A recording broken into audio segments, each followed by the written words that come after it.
They're huge. Who's this? This is Mojo. He's got a huge rat called Mojo in his arms.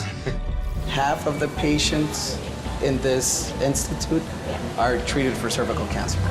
But it's an entirely preventable disease.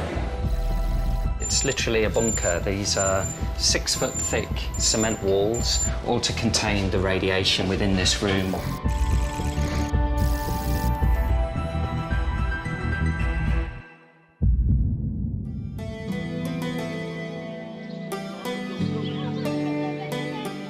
You can't deal with the threat to human life unless you know it's there, and that means detection is one of the most important parts of any health professional's work.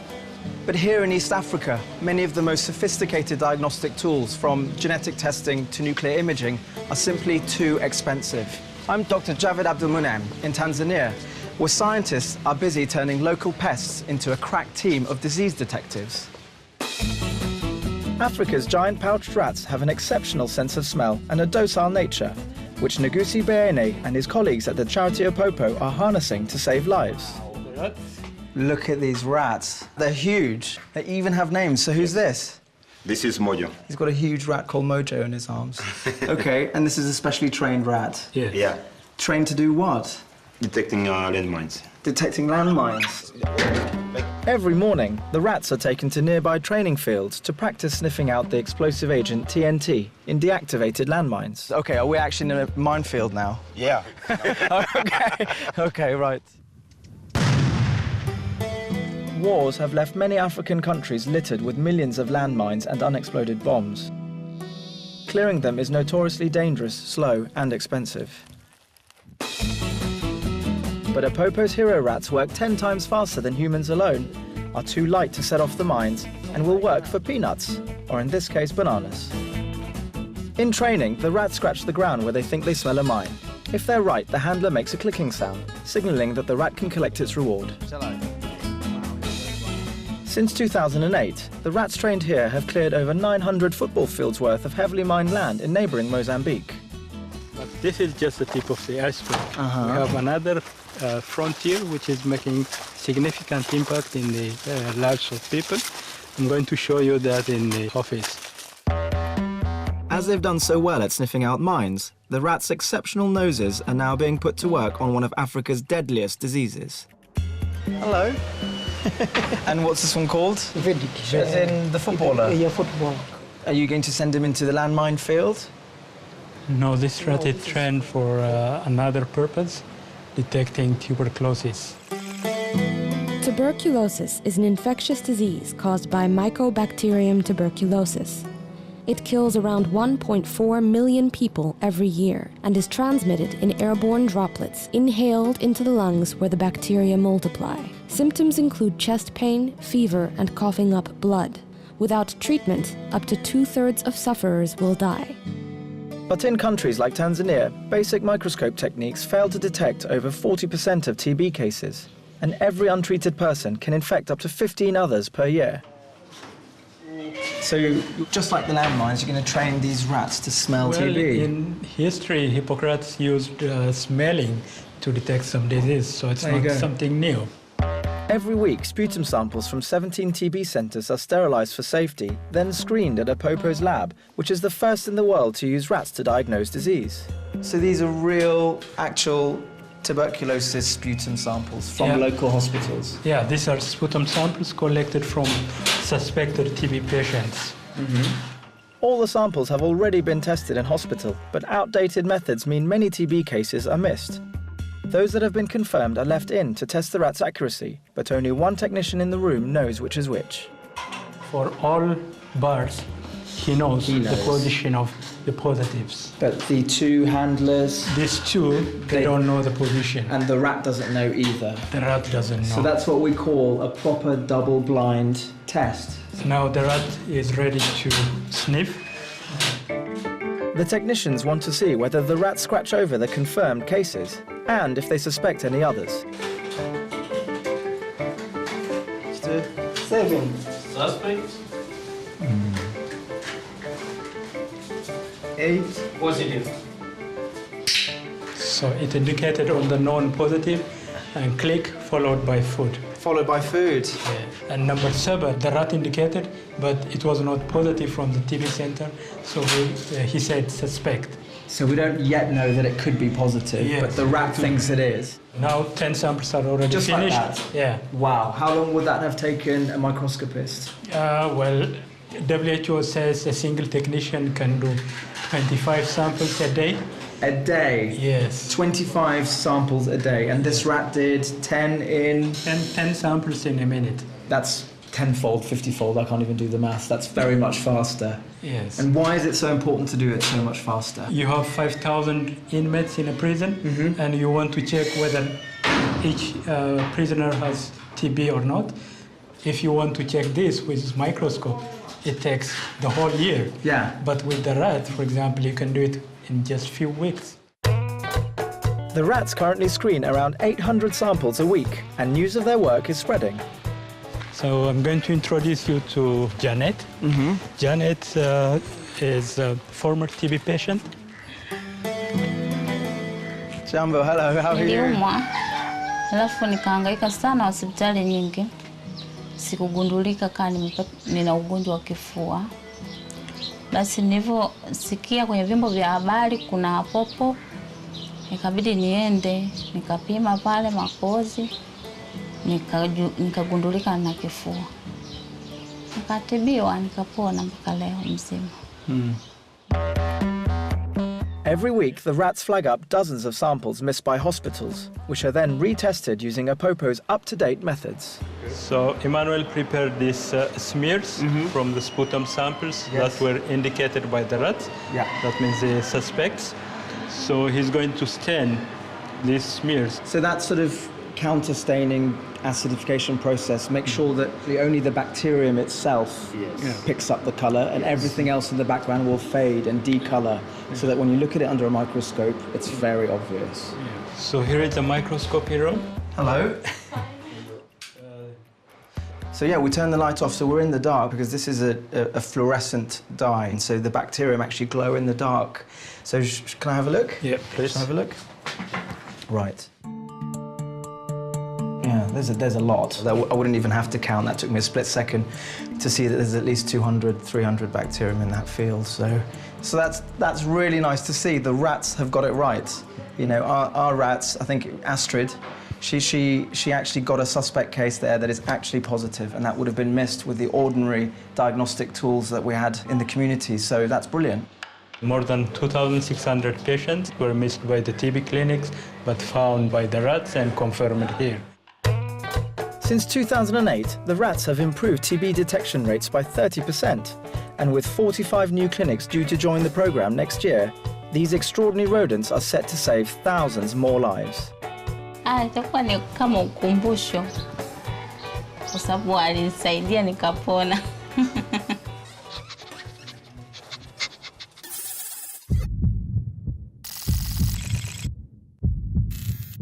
Over the past 50 years, Henrietta Lacks has made an unparalleled contribution to medical science. She's helped develop a polio vaccine and been pivotal in research into AIDS and the effects of radiation. However, Henrietta had no medical training and died in 1951 from cervical cancer, aged 31. When she contracted cancer, Henrietta was admitted to Johns Hopkins Hospital in Baltimore, the only hospital in the area to treat black patients at the time. Samples of her tumour were sent to the Director of Tissue Culture Research, George Gay. Gay was already 30 years into his search for an immortal cell line with no luck. But when Henrietta's cells were put into a growth medium, they started reproducing, doubling in quantity every 24 hours. Regular human cells divide around 50 times before they die, but those in Henrietta's cell line go on dividing indefinitely. No one knows why. Although they are cancerous, her immortal cells share many traits with normal cells, making them ideal for medical research. Today, Henrietta's cell line is the most widely used in the study of human cellular biology and is known as HeLa. Some 20 tons of her cells have been grown since her death. As was accepted practice at the time, Henrietta was never asked for permission to use her cells in research.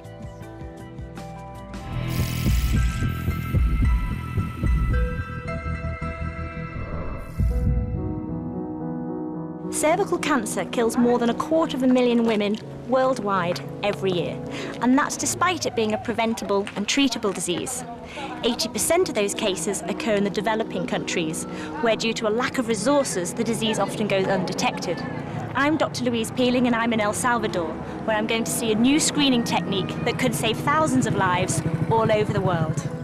Over 99% of cervical cancers are caused by the human papillomavirus, or HPV, which is contracted through sexual activity. There are more than 100 strains of HPV. In women, around 20 of these strains are known as high risk and are associated with the development of cervical cancer. Most of us are infected at some point in our lives, and it's usually cleared by the body's immune system, but a small percentage of women don't clear the infection.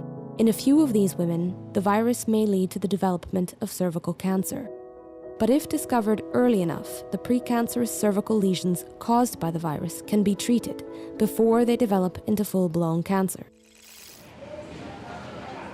We're at the Cancer Institute of San Salvador to meet Dr. Maurizio Mazza. Cervical cancer is the #1 cancer in the country. Half of the patients in this institute are treated for cervical cancer. Wow. But it's an entirely preventable disease. It's one of the few cancers that we can actually prevent. It is. Not everyone gets access to health care, especially in rural areas. Women can't afford transportation. Their mothers, they have big families, and it's really hard for them to leave that aside and go to other places. And there's all these cultural barriers that come with cervical cancer screening. Sometimes there's not enough support from the family, lack of knowledge, shame. So ideally, you know, we should be trying to get around 80% of the women when we're looking for screening, and we're around 20%. Hola. Buenos días. Buenos días. Soy Dr. Luis. Gracias. Elena, did you have any screening before your diagnosis? No, nunca, no. Me dijo el doctor, Dios que la socorra, me dijo.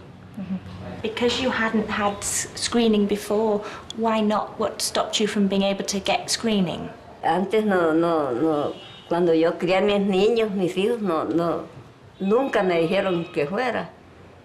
Hasta luego que ya bastante se declaró más eso.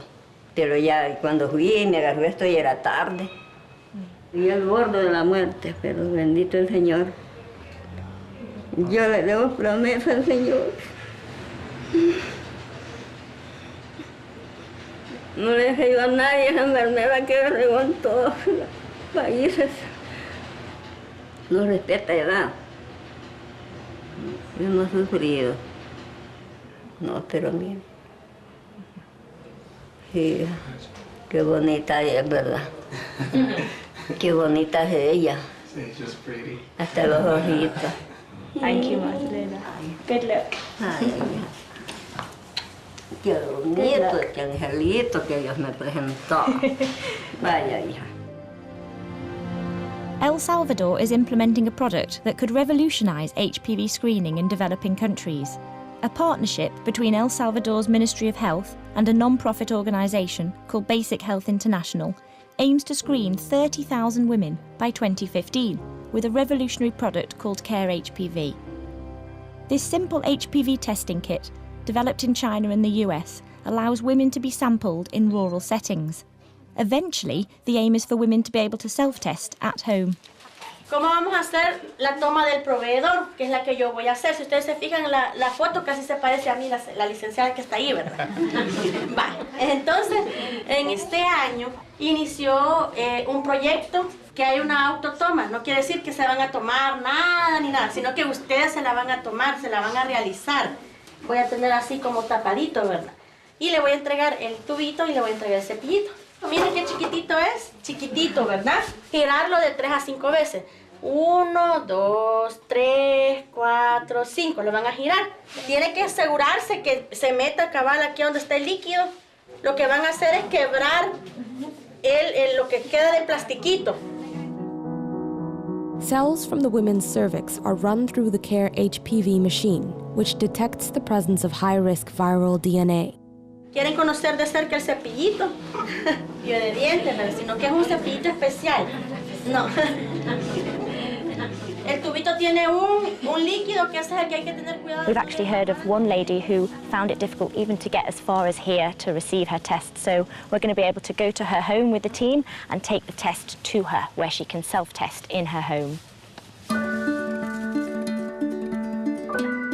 This will be one of the first times in El Salvador that the product has been used in a woman's home. But hopefully, this will become the norm. Me lo va a entregar.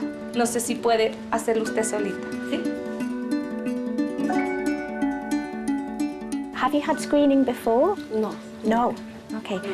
What's made it difficult for you to get to the health clinic for screening?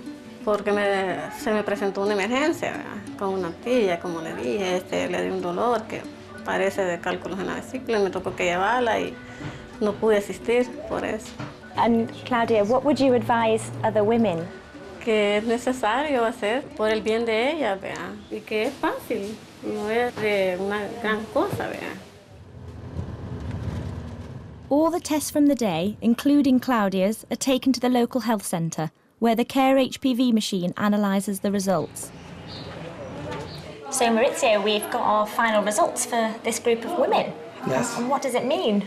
For women that are negative, that means that they don't have to come back for 5 years. Okay. Which that is great. And for the positive ones, you know, we can focus all our energies on ensuring that they get the proper treatment. Before we've even got to the disease, we've got this group of women, the high risk, and we can follow them up and protect them. Yes. And this is DNA technology in the rural setting. It's great to have this high-end technology. I could imagine this being in any health unit in the country. Yeah. We are definitely going to make a big impact on the burden of the disease.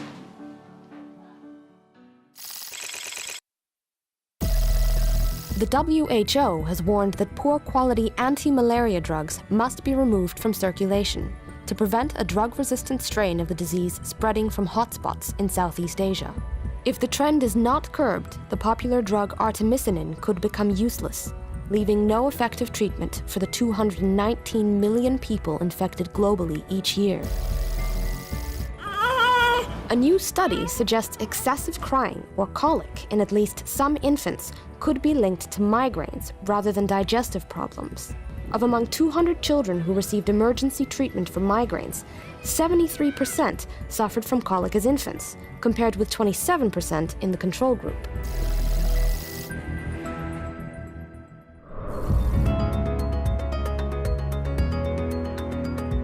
One of the challenges of treating cancer with radiotherapy is to accurately target the disease cells whilst doing as little damage as possible to the surrounding healthy tissue.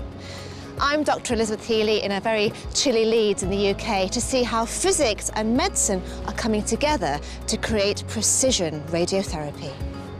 Vivian, you're not a medical doctor, are you? No, I'm a medical physicist. Physicist, so why do we need physicists in an incredible cancer hospital like this one?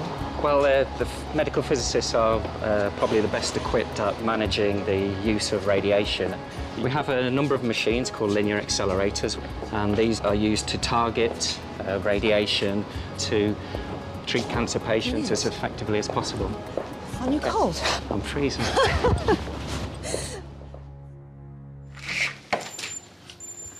So we're now entering the linear accelerator bunker, and it's literally a bunker. These are 6 foot thick cement walls, We have this door here, which is a lead-lined door, all to contain the radiation within this room when we're using it for therapeutic purposes. This is the linear accelerator, and what we have is a source of electrons. These are accelerated, they're pumped along by microwave radiation. They'll hit a target and then they'll fire out the radiation through the treatment head. Within the treatment head, we have shielding and also a device called a multi-leaf collimator. What's that? It's 160 leaves that will shape the radiation beam to deliver the radiation to the patient. So they're sort of like fingers that can be moved in and out, depending, Exactly. to create a shape of the beam to match the shape of the tumour. Exactly. The beam itself is so intense that to show you how it works, we're having to film its reflection rather than directly, because if we did, it would blow our cameras.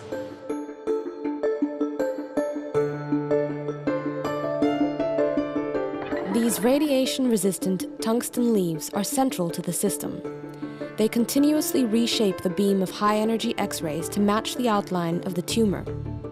Because the beam is so finely targeted, less damage is done to the surrounding healthy tissue, which means higher doses of radiation can be used, reducing treatment times by weeks. Christmas, 1945, I was told I had to go down the coal mines. Today's patient is 86-year-old Alan Garnett. He was one of 48,000 men conscripted to work in British coal mines as part of the war effort. Alan has his own theory as to what caused the lung cancer he now suffers from. What people don't realise down the mine, the stone dust is the thing that can cause problems. How long were you down there for? 3 years and 2 months. So you went in when you were 18? Yes, And came out at 21. When I came out of the pit, I was brown. I wasn't black. It was just stone dust, which I think is more probable than the coal. Radiographers use lasers which they align to tiny tattoos on Alan's body to ensure he is in precisely the right position for treatment. From the control room, they make minute adjustments by remotely moving the bed he is lying on. Richard, can you tell me what we're seeing now on the screen? Because I can see 3 circles of different colours, and I can see the tumour moving up and down as Alan is breathing. Yeah, the light blue circle is the internal target volume. This represents the motion of the tumour throughout the breathing cycle. The dark blue circle is the planning target volume. This represents where the dose is going to be delivered to, so we're happy as long as the tumour is contained within the planning target volume that it will receive the dose that's been prescribed. So we have Alan Garnett, R8438 1126. Okay. So are we ready to go now? Yeah. Okay, happy with that?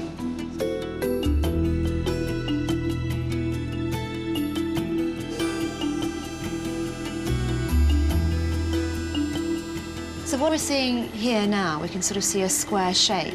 That's the aperture, that's the treatment volume. So the black area we can see is literally the beam. Yes, that's it, yeah.